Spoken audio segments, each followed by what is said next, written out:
الحمد لله رب العالمين الصلاة والسلام على سيدنا محمد وعلى آله وصحبه ومن اهتدى بهداه إلى يوم الدين أما بعد. This is lesson number 6 of our commentary on Islamic lights on liberalism. And last time we continued speaking about the history of liberalism and how did it spread in the West and Europe and in all places where Europeans went and traveled and lived. So we said that Europeans started their civilization in the 16th century and then they improved it. So they became the leaders of the world. But that leadership was by escaping from the church. And then it led them to escape from the whole religion. So this was the situation in the West. And that went with them wherever they went. So they went to America, the two American countries. They went to Australia. They went to all places that they lived or they invaded in the world. Now this happened in the Catholic Church. So what happened in the Orthodox Church? The Orthodox Church had another situation. It had revolutions against the church as well. But people don't focus a lot on it, and the influence on other nations was weak. Its influence on other nations was weak. Why? Because the Eastern Church didn't improve like the Western Church. Or the Western countries improved more than the Eastern countries, and then they put their influence on them. And in the Eastern Church, the revolution was very tough and rough and strong. It was violent. It was violent by the Bolshevik revolution, the social revolution that was against the religion, whatever religion it is. And they were very fanatic that they didn't let anybody follow his religion. They abused all types of religions, starting from Islam and ending with Buddhism. So they didn't respect anybody, although their pressure on Islam was more than others because Islam is stronger than others. As I told you, that Islamic text is very strong and it's protected by God Almighty. Allah subhanahu wa ta'ala guaranteed that He would, and He promised that He would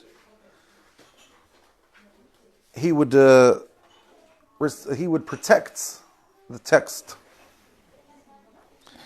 He would protect the text. إِنَّا نَحْنُ نَزَّلْنَا الذِّكْرَ وَإِنَّا لَهُ لَحَافِظُونَ. That means that Allah Almighty is responsible to protect the text, no matter the text was the Quran or the Sunnah or the whole religion. And the Prophet ﷺ said that Allah Almighty promised them that there is no nation that can destroy Islam. Yes, they can abuse parts of Muslims, they can invade some of their lands, but He said to him, and the Prophet ﷺ said to us, that there is going to be a group of Muslims to the Judgment Day still standing firm on the right path. لا تزال طائفة من أمتي ظاهرين على الحق. They don't care about anybody who doesn't help them, لا يضر من خالفهم, or doesn't support them, or who is different from them.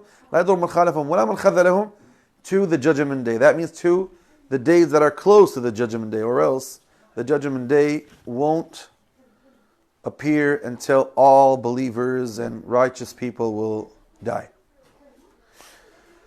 So therefore, this group would remain, and Islam would remain, and people who are always calling for the right path will remain, no matter anybody does anything to it.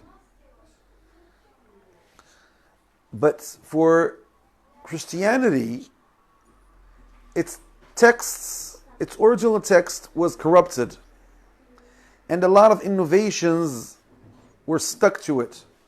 So the original text doesn't exist. The whole religion is corrupted. Therefore, it couldn't stand firm. It couldn't face liberalism. This is one. And that's what happened even to the Orthodox Church when it got smashed by the social revolution. So a lot of people just followed it and forgot about the church. Although nowadays, when the social system collapsed, people came back to a type of orthodox or a type of respecting the church, but it's not actually like the ancient days. This is now the third group of people are the Jews.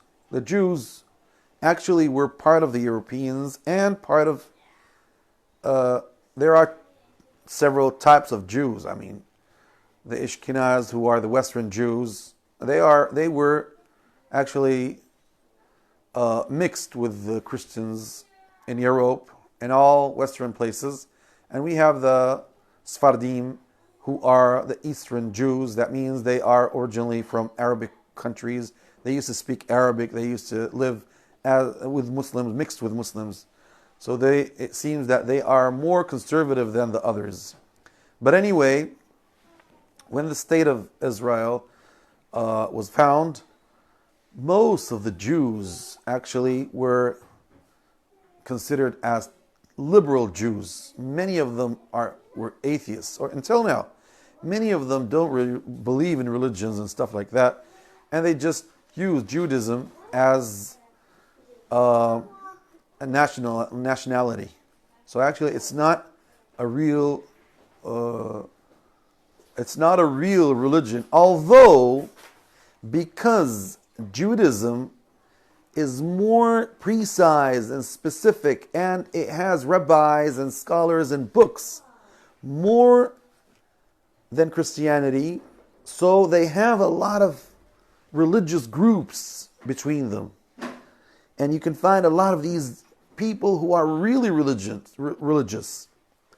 These Orthodox Jews with beards and they have these ladies, these women with their hijab and stuff like that, like Muslims. So actually that's because, and they have even places that no one can enter except the people who are like them. They don't accept anybody like who is different from them. So actually these guys are still conservative, but we have other Jews who are considered as liberal Jews or stuff like that. And reform, they have a reform groups who are actually don't believe in the Talmud, don't believe in a lot of things, and they did what the church did to their people, and they were against actually, this is what they want to do to Islam as well, to make a new kind of Islam, which is considered as a liberal type of Islam, that women pray with men, women lead the prayer, and women pray without hijab and stuff like that. All these types of things, they want to corrupt Islam, but actually they can't do that, actually. They can't do that.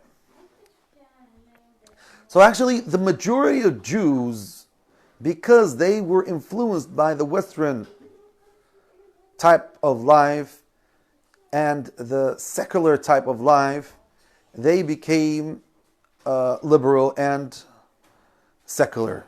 Now, even the state that they found, it's a secular state, actually. It's not a religious state, although they just respect some religious meanings as a nationality.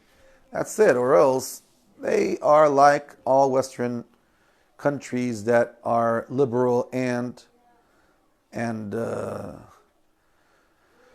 secular. Yeah. So Judaism actually was influenced as well by the same Western mentality, because actually the state of Israel is actually a Western state put and stuck in the East. So actually it is in Palestine, it is in Bilad al-Sham, the Levant land, but actually the type of it, the system that it's working with, the style of the life, it's all Western actually. It's all Western. And the leadership is for the Western guys. So this is what happened to Judaism. Now, I'm not going to speak about the Jews who are still in the West. That's another story. You can't differentiate between a Jew or a Christian. Oh, they all seem as each other, except if you ask him, are you a Jew or a Christian? If he's religious, he would tell you, yeah, I'm a Jew. If he believes in religion, he would tell you, I'm a Jew. Or else, they're all like each other, actually. You can't. And some of them would tell you, actually, I'm a liberal Jew, or I'm a secular Jew. Now let us go to other nations like Buddhists, Confucius, and all types of religions that are considered as idolaters. These religions like the Chinese, the Japanese, all types of nations in the world, and these African nations and all people in the world, all of them are influenced by the West because they consider the West as a model. So the West style of life, everybody adopted it. And you can find that when you go everywhere in the world, you find that people change their uniforms, change their style of life, change their religions, change a lot of things now. Actually, you can find that most of Chinese people don't believe in religions, don't believe in anything. Actually, they're just like atheists and stuff like that. The same thing to say about Japanese people, the same thing to say about other nations. They just know the market, the work, the money, and stuff like that. Except some few of them who still respect those types of religions. So therefore, the Western style influenced every nation in the world. Wherever you go, you find that people got influenced by the Western style. So that's why we spoke about the West, because the West was responsible for everything happened in the world later on. The mentalities, the style of life, the style of the social life, the political system, and all kinds of things. Everybody now is speaking about liberalism, is speaking about democracy. Democracy is speaking about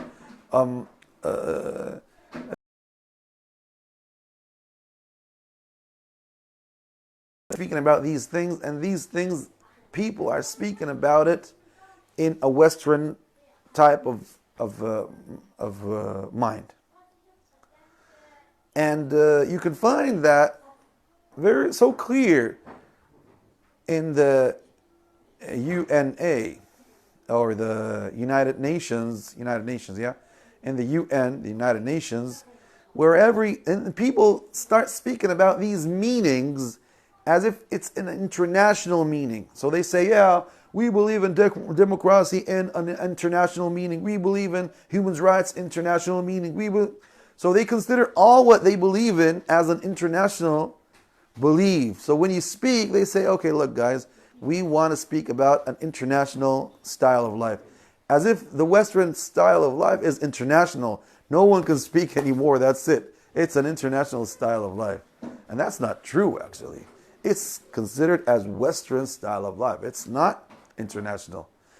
Yes, Ibn Khaldun, rahimahullah, in his introduction to his history, which is a very interesting introduction, I advise all of you to read it.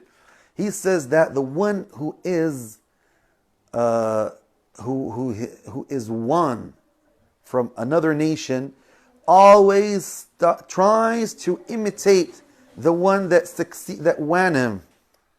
When your land is invaded by somebody, even though he's an enemy, you later on start imitating that enemy.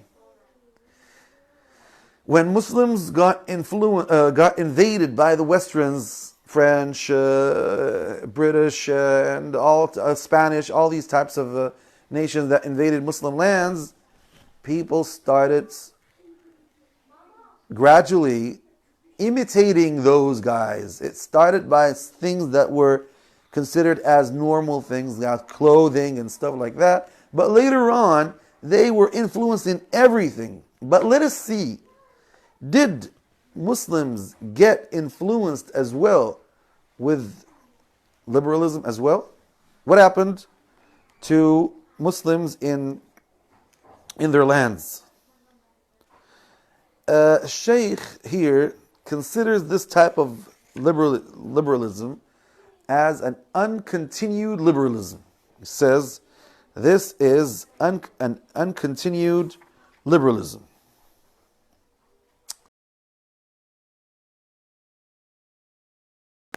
In Islamic lands, especially in the last 4 centuries. The last 4 centuries, we had a very backward system in our lands. Politically, the Ottoman Empire was in its last days, and it was considered as a sick man. They used to call the Ottoman Empire the sick man. And Europe was searching how to divide this sick man and take its property and divide it between them. And they had a lot of councils to get rid of this sick man. As if, when you see somebody who's dying and he's rich and everybody wants part of his property, that's exactly what happened in the last centuries. So this is the biggest empire, the Ottoman Empire. It used to rule from Algeria to Persia, and from Ukraine and the Balkan to Sudan. And these places, all these places were part of the Ottoman Empire. It was a great empire, and when they took Cairo, they consider themselves as the Muslims caliphs. So the majority of Muslims in the world consider them as the caliphates of Muslims. Although they're not Arabs, nor they are from Quraysh. They are Turks. Nobody claimed that they're something else. They're Turks, that's it. But because they proved that they can defend Islamic land and defend Muslims, and they rescued Muslims from Portugal and from Spain and from other nations. So Muslims, all of them, considered them as the rescuers that rescued them from all types of non-Muslim or Christian nations. And they considered themselves as the protectors of the Sunni creed. Although they weren't actually real Sunnis, they had a lot of innovations and they had a lot of funny beliefs. But they consider themselves as Sunnis because they protect the 4 official madhahib, Hanafi, Maliki, Shafi'i, Hanbali. And they consider themselves as protectors of the Sunni creed that respects the companions of the Prophet ﷺ, besides the Safawi Empire in Persia that considered itself as the protector of the Shi'i creed. So politically, they were tough, rough. They used to abuse all places or people that resist against them. They used to kill in a very harsh and bad way. There is no democracy. There is no consultation. There is no...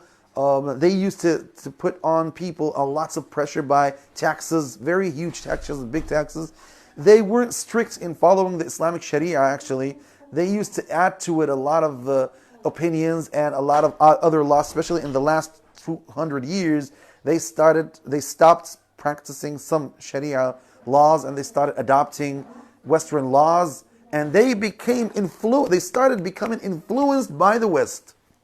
Now, they became influenced by the West, and some of their ministers and stuff like that, they were influenced by the West in their mentality. They became like secular people or something like that. And the big problem became when some of the sultans were influenced by the West, like Sultan Mahmud Khan, whose mother was a French woman, and he was influenced by French style of life, and he even changed the uniform. He wore these European clothes, and although he left his red hat on his head as a sign of the Ottoman Empire, but he changed a lot of things actually. And then his son after him, Sultan Abdul Majid, he had a secular minister who started twisting the way to the West rather than the East. And that led the whole empire to be more weak and weak, because Islam is the sign that gathered all people. And then it went very worse when they started forcing people to become Turkish. So other nations said, how come we were all brothers, Muslims, why are you going to force me to become Turkish? So this led people to rebel against the regime, the whole empire, and we had the so-called Arabic Revolution, the Kurds rebelled, and other nations in the West, in the Balkan, and then the Ottoman Empire.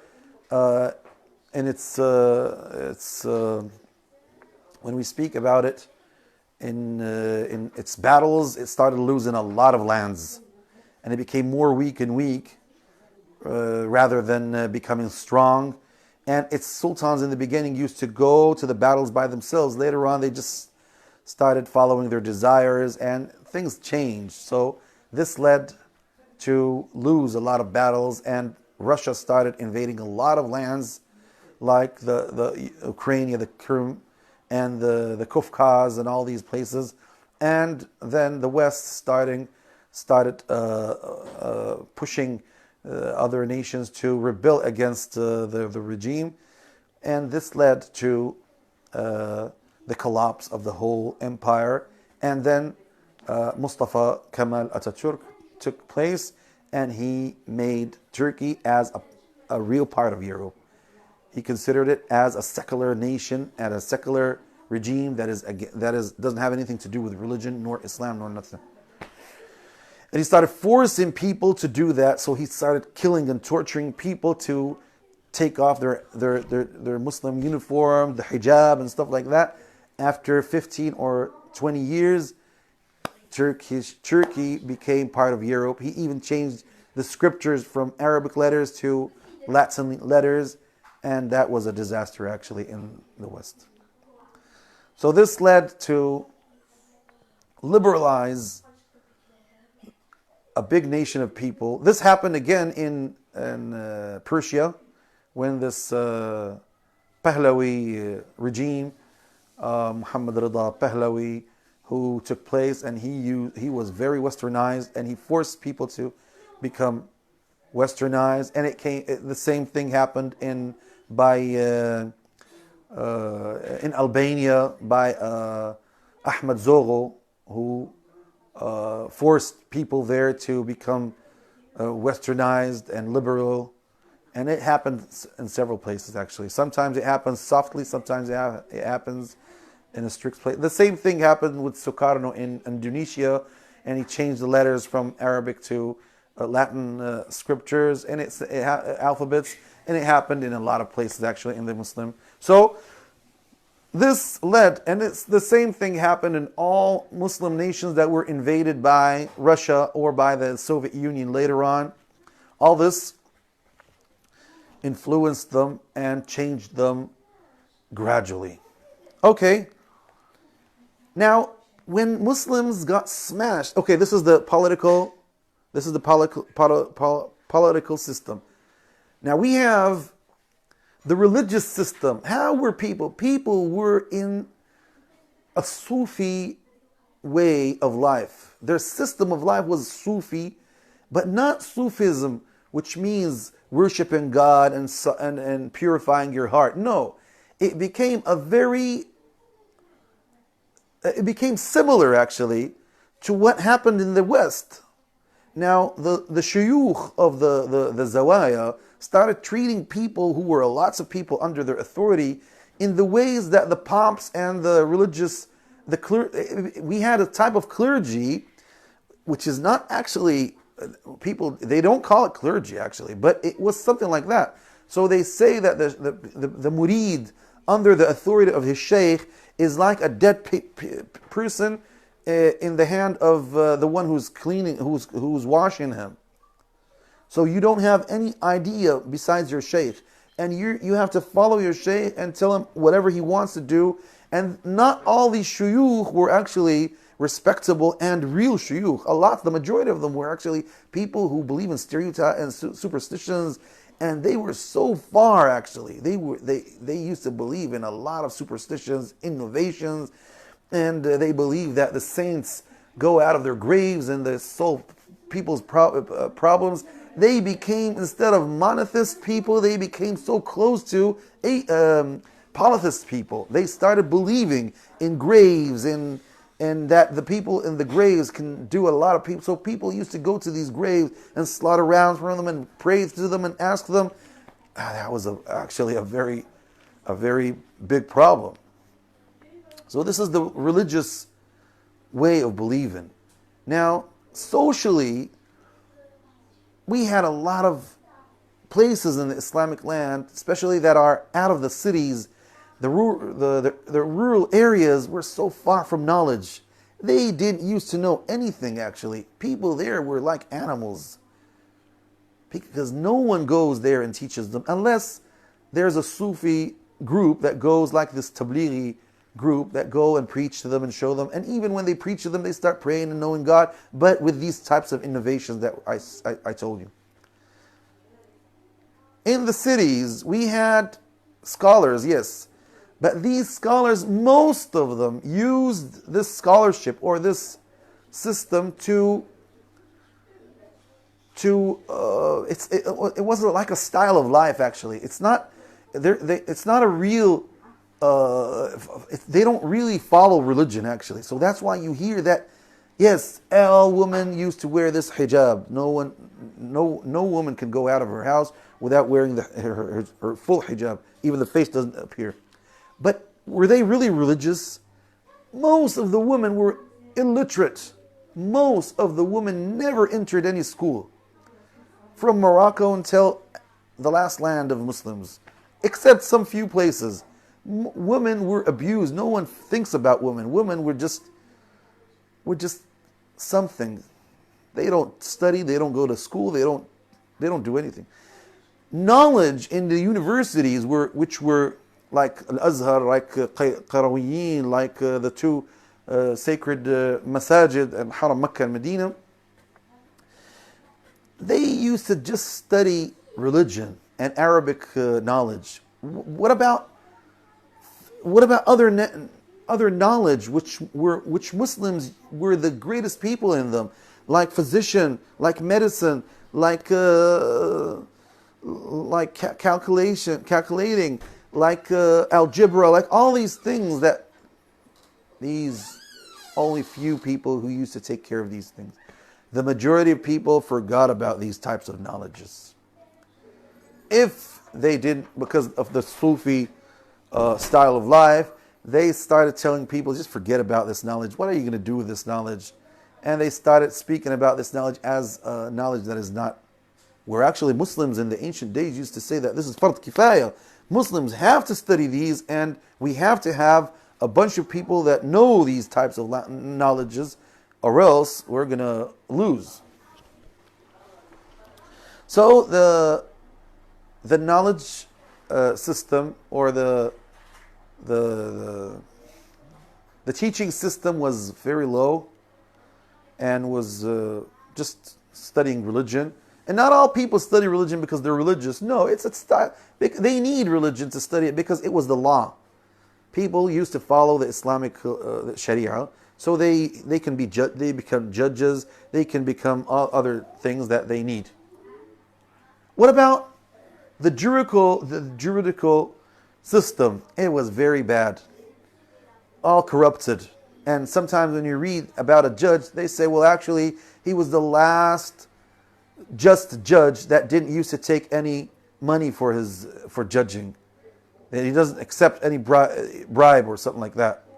As if All of the others used to take money. It's not. It's normal to be bribed by money and corrupted by money. Subhanallah. So we had this problem. Yes, they claim that they follow the Sharia, but which Sharia are they speaking about? Even the system was so backward. They were fanatic in following some, in imitating what they found. No new thinking, no efforts, no nothing. Just repeating what is said, and that's it. This is the majority. I'm not speaking about some Reform scholars that made their best to reform this types of things. Yeah. So actually, if you see, you can find that the Islamic system of life was similar to what it was in the West. But is this style of life part of Islam? No, it's not part of Islam. Is this style of life in the Quran and the Sunnah? No, the Quran and the Sunnah, nobody can change them. Well, what is this? It's bad actings that Sunni scholars used to always condemn. And that's why we had always scholars that call for reform and groups that rebelled against this system and said that these are innovations. We had in the last centuries several Islamic movements, like the movement of Imam Ahmad Shah Waliullah Dihlawi in India, in the Indian subcontinents, and we had an Imam al-Shawkani, al-San'ani in Yemen, and we had Imam Muhammad ibn Ali al-Sanusi, who was originally from Algeria, and then he spread his group in all the lands until he went to Mecca, and then his followers remained in Libya, and they're known in Libya. And we had the movement of other scholars actually everywhere, and the Wahhabi movement, even, it's considered as a reform movement. It was the strongest because it was a militant group. So this led to that scholars started speaking about that what's happening now, it's against Islam.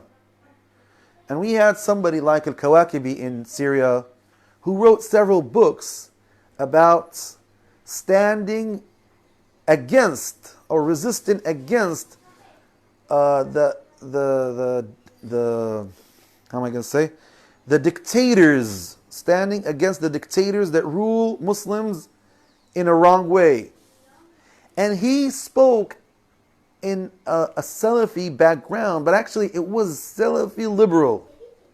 And this was, again, in Egypt by the movement of Jamal ad-Din al-Afghani, and his student Muhammad Abdu, and his student later on Muhammad Rashid Rida. And this opinion spread everywhere. And they had a lot of followers, which calls for this Salafi movement, and it's called Salafi movement, but actually it has a lot of liberal things inside it. And this led to start speaking in a way that seems religious, but it's liberal. And it led to believing in new types of beliefs, which are actually in the beginning similar to the right way, but later on it led to escaping from the whole Islamic style or the whole Islamic real understanding of Islam. And this is because of the abuse, the unfair of the regimes. They said this is unfair, this is against the Islamic system, and what happens with these Sufi groups is against Islam, is against the Islamic system, and we need to struggle, we need to think new thinkings, we need to make our effort to make new solutions for Islamic lands. So this led to call for reform, and we started having this group, which was actually the strongest group that called for reform in the last century, and influenced the majority of the new generations. The new generations were influenced by Muhammad Abdu and Jamal Afghani and all these guys, and Muhammad Rashid Rida and these guys. Rashid Rida is better than his Shaykh Muhammad Abdu, and Muhammad Abdu is better than his Shaykh Jamal Afghani. But they had a lot of, for example, they don't believe, or Muhammad Abdu used to not believe in angels and in jinn. He says, no, this is like microbes and stuff like. He used to say, طيرا أبابيل, that was mentioned in Surah ألم تر كيف فعل ربك بأصحاب الفيل, the elephant story. He said, no, it's not birds coming from the sea and burning people, throwing stones on people and killing them. No, it's just the microbes that came and started killing people. And he started interpreting everything like that in a way that doesn't have any miracles in it. So anything that doesn't fit in his mind and doesn't fit in the material way of thinking, he just denies it and gives it a new meaning. Of course, this style was against all types of innovations and stereotype or superstitions and stuff like that, because so in this case it is similar to the Salafi way of thinking, but actually it's not.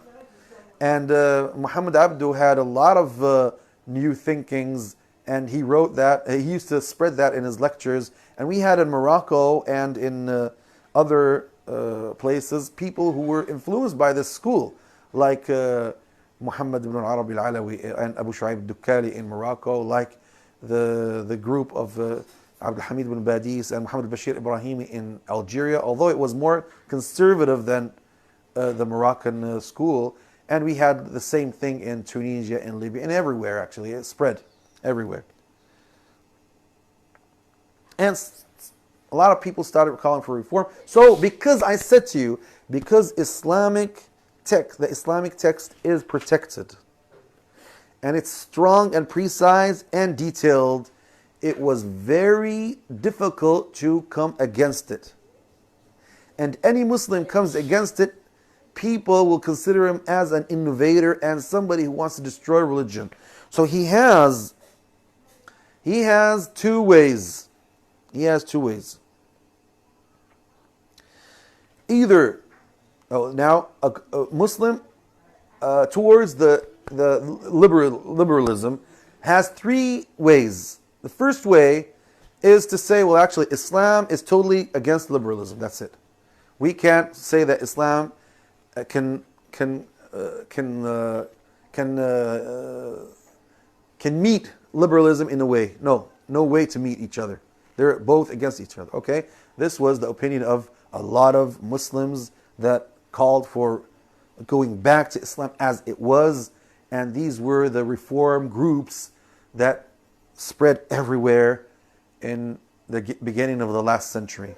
So they said, guys, our problem is not because we are Muslims. It's because we don't follow Islam as it is. So therefore, we are responsible for what we did. And they started speaking in the Salafi, the real Salafi, or not all of them were actually considered as Salafis, but a lot of them said, guys, we have to follow Islam as it was, as it is. We have to go back and follow what Allah subhanahu wa ta'ala and the Prophet sallallahu alaihi wasallam is asking us to do. So they got stuck more and more to the Quran and the Sunnah.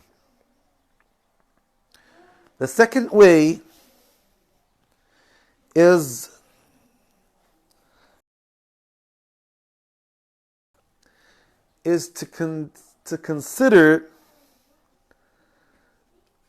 to follow a so-called Islam that tries to give Islamic names to liberty, and to claim that it's a new way or a new thinking. So they don't go far from Islam, but they consider a lot of things as a new way of Islam. So they can't say, okay, guys, women won't wear hijab anymore. No, they can't say that. They go following many conflicts between Muslim scholars, and they choose the funny or the strange opinions that, there are in the Islamic fiqh. There are a lot of opinions that are not considered as authentic opinions, but they exist in the Islamic fiqh. So they'll go searching for these types of sayings, and they say, yeah, there are scholars who said that, and اختلاف أمتي رحمة, and there's no problem to have conflicts with each other. And we have to try to have new ideas, new solutions for our era, and things like that. So these guys, we had a lot of them, and this was the way of Muhammad Abdu and the people who were influenced by him. And these guys split to two groups. The followers of Muhammad Abdu and his friends split to two groups. A group that continued on this way, and it ended being a secular group claiming that it's Islamic, like what we have in lots of Muslim groups and nowadays in the world. You have some Muslim political groups that claim that they are Islamic Islamic groups, but actually they started adopting a lot of secular opinions, a lot of secular types of thinkings, and they consider that as being open, and that's not against Islam. Now, the third type, or the third way, is to become a real liberal and say that Islam doesn't work for us. Like what Taha Hussein, who was very well known in Egypt, and he was the dean of the Egyptian university, and he said we have to adopt the European style of life as it is, no matter, and we don't ask is it good or bad. We just have to take their style, and we have to become like them as they are, and change all what we used to have and become part of Europe. And this was opinion of a lot of people, which they started saying words that show that they're against Islam. But because the majority of people are Muslim, they couldn't say it clear. These guys are a lot in our countries, but they're not considered as majority of the nation. No, they're just so-called intellectual people. They just say that in some books, in some press, and something, but they can't say it publicly near everybody, because the majority of Muslims, although they commit sins, they make things bad, etc., they wouldn't accept that from them. They won't accept anyone. The majority of Muslims in the world wouldn't accept anybody to criticize our beloved Prophet Muhammad ﷺ, wouldn't accept to criticize the Holy Quran, wouldn't accept to criticize the Sunni books like the six Bukhari and Muslim and all their books, wouldn't accept to talk bad about the companions of the Prophet ﷺ. This is actually something that is not accepted in the Islamic countries. Allah subhanahu wa ta'ala says, "Inna nahnu nazzalna dhikr wa inna lahu lahafidhun." We are the ones who revealed the dhikr, which is the Quran and the Sunnah, and we are the ones that will preserve it or protect it. And the Prophet ﷺ said, "La yablughanna hadha al-amru ma balagha al-layl wan-nahar." This religion will reach all lands that have nights and mornings. That means everywhere in the world. And nowadays, subhanallah al-azim, there is no place in the world that Islam didn't reach to it. Even lands, even Siberia, even the islands in the seas, everywhere, Islam reached everywhere in the world.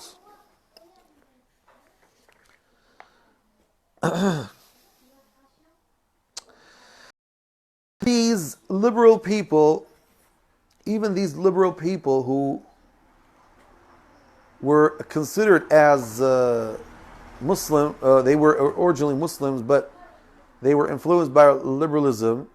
They're not all like each other, subhanallah al-azim. And many of them, because they are from an Islamic background, they still have some Islamic aspects. Some of them consider themselves as Muslims. They pray, they fast, they do all these things, but they're liberal in some other ways of their life.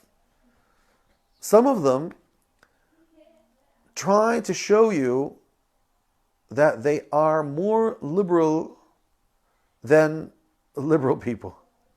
And this happens in the places that are afraid that you would tell them, actually, you're still not a pure liberal person. You are a person that is that still has Islam in him. So they become fanatic in liberalism. And we saw that in many countries where their leaders were very fanatic in abusing people and forcing them to become liberal. Now, there are others who took things from liberalism and didn't take all liberalism. They say, well, actually, all liberalism is not like the Western liberalism. We have our own Islamic liberalism, or we have our own national liberalism, or they say that even about democracy and about secularism and stuff like that. But actually, if you go deep, you can see that these guys actually are not considered as liberal people, nor democratic, nor they are considered as secular people, because the leaders of these types of ideologies don't accept them. Now here, we have something which has actually happened in our Islamic lands, is that a lot of leaders support liberalism in its social part, but they don't accept it in its political part. Why? Because they find that when you talk about liberalism and its social part, that helps them, because the nation becomes loose from Islam and they can do whatever they want with the nation. But when they start speaking about liberalism in political ways, that means all bad leaders have to go and we have to have a real democratic system, and that's what they don't want. More than that, even the Westerns don't want it, because they don't want to have nations that are really independent. They need nations that they just take from them whatever they want, and they just give them some wide names. You can. Women will become liberal. People, the new generation would become liberal. That they can do whatever they want. They can stay whatever they want as long as it doesn't touch the system. But they speak about religion. They speak about Islamic system. They speak about all these types of things. So they give them the right to say that and do that and destroy the Islamic style of life. But they don't give them the right to speak about the regime. Don't forget that liberalism, when it started in the West, it destroyed all types of political systems that were there in the beginning. And they destroyed the monarchies, and the monarchies that still exist, they made them only just like images. They have kings that don't rule. They're just like a sign of the country, of the kingdom or the country or whatever. Now, like we have a lot of kings or queens in Europe, but actually they don't rule. We have the prime minister who rules and who is elected. But this is not. We don't have this in our in Islamic lands and or Islamic states, and people don't accept that, and regimes don't accept that at all. But they accept that a lot of people come and start criticizing the Quran, criticizing the Sunnah, criticizing the holy books, calling women to take off their hijab, calling the new generation to do whatever they want, to fornicate, to be free to say whatever they want against Islam, not against the regime, etc. They have freedom to say all these things, but not to criticize their leaders and stuff like that. And they can accept them to criticize some types of leaders, not all types of leaders. So they accept a type of liberalism, but they won't accept the whole liberalism as it is in the West. And the West himself won't accept that in Muslim lands because he doesn't want them to be independent. He wants them to live in a style that is similar to his style of life, but not to become independent from him and start demanding or asking for their rights.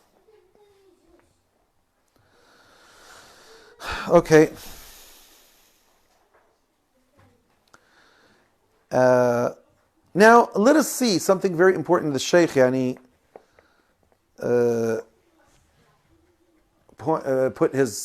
wrote about it.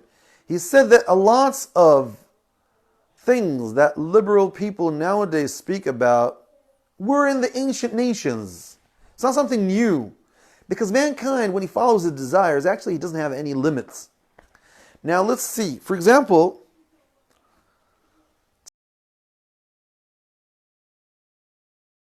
it was the demand of the people of Lut alayhi salam. Lut alayhi salam's nation was so open in these things until they had homosexuality, which is considered as something part of their rights. And they even abused the people of Lut alayhi salam, and they wanted to kick them out of their country because they are against this action, these acts. And they were so surprised. How come you want to be pure and we're not pure, you mean? وما كان جواب قومه إلا أن قالوا أخرجوا آل لوط من قريتكم أو أخرجوهم من قريتكم إنهم أناس يتطهرون. Their answer was that kick these people of Lut out of their countries, out of your nation, because they purify themselves. We don't want anybody to purify himself. All people have to become homosexual. It is said that these guys didn't reach this point. They didn't reach to this point until they passed a lot of points before it. So they were open in fornicating, then they were open in intercoursing their wives or the females from the back, and then they started demanding for intercoursing the same sex. So that was actually the end of a bunch of bad actions. The same thing happened in the nation of Shu'aib alayhi salam. Shu'aib alayhi salam, what did his nation say? قالوا يا شعيب أصلواتك تأمرك أن نترك ما يعبد آباؤنا أو أن نفعل في أموالنا ما نشاء إنك لأنت الحليم الرشيد. Oh Shu'aib, does your prayers order us to leave the idols that our parents used to, or ancestors used to worship, and to prevent us from doing in our money whatever we want? What is this? Isn't this liberty isn't this financial liberty? They are demanding for financial liberty, which religion doesn't have anything to do in it. So don't tell me riba is haram. Don't tell me all other types of transactions are haram or not haram, legal or not legal. We can do whatever we want as long as it fits our so-called, we benefit from it. Actually, we benefit from it. So this is what the people of Shu'aib wanted to say, and they were secular because they told him, your prayers and your religion is not allowed to say anything about our financial system. The same thing Quraysh wanted to do in the religious system, to say that Islam is the truth and all other religions are false. No, all people have to be liberal, to follow whatever they want, and to follow any religion they want, and we have to be democratic about that. So if somebody's a Muslim today and he wants to apostatize and become Christian or become atheist or whatever, that's his right. He can do that. He can do whatever he wants. This is what Quraysh asked the Prophet ﷺ to do. So Allah subhanahu wa ta'ala revealed to him, قُلْ يَا أَيُّهَا الْكَافِرُونَ لَا أَعْبُدُ مَا تَعْبُدُونَ وَلَا أَنْتُمْ عَابِدُونَ مَا أَعْبُدُ. Oh, you who don't believe, I don't worship what you worship, and you don't worship what I worship. And then in the end he says, you have your own religion and I have my own religion. That's it. And everybody's going to be judged for what he believes in.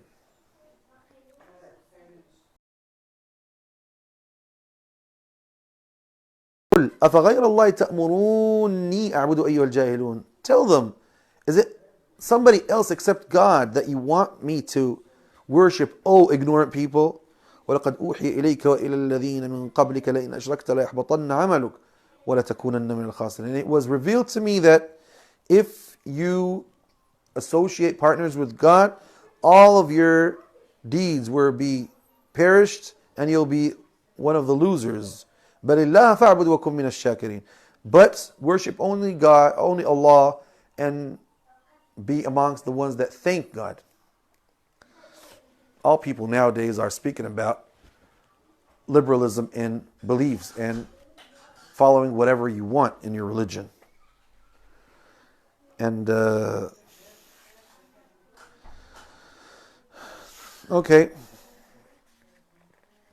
So actually there are lots of things to say.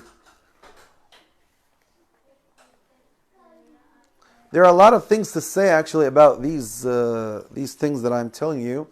But what I can say in the end of this lesson is that liberalism strengthens the materialize thinkings in your heart and makes religion very weak. So you start unrespecting the text. This is what happens with a lot of religious people, and I discovered this in these last decades, that there were lots of Muslims that they used to respect what the Quran says, what the Sunnah says, but when they became influenced by liberalism, although they claim that they're religious, they don't respect it anymore nowadays. You find a religious guy that when you speak to him, well, actually, this is not the most authentic opinion. Yeah, there's another opinion. And he starts losing. He starts making things loose. So there isn't anything to follow strictly. Even the Sharia later on becomes, well, actually, we can follow the laws and forget about the Sharia because we are. And he keeps on going like that until nowadays. Imagine nowadays in our country, there was a leader, an Islamic leader, that came speaking about freedom in actions and speeches.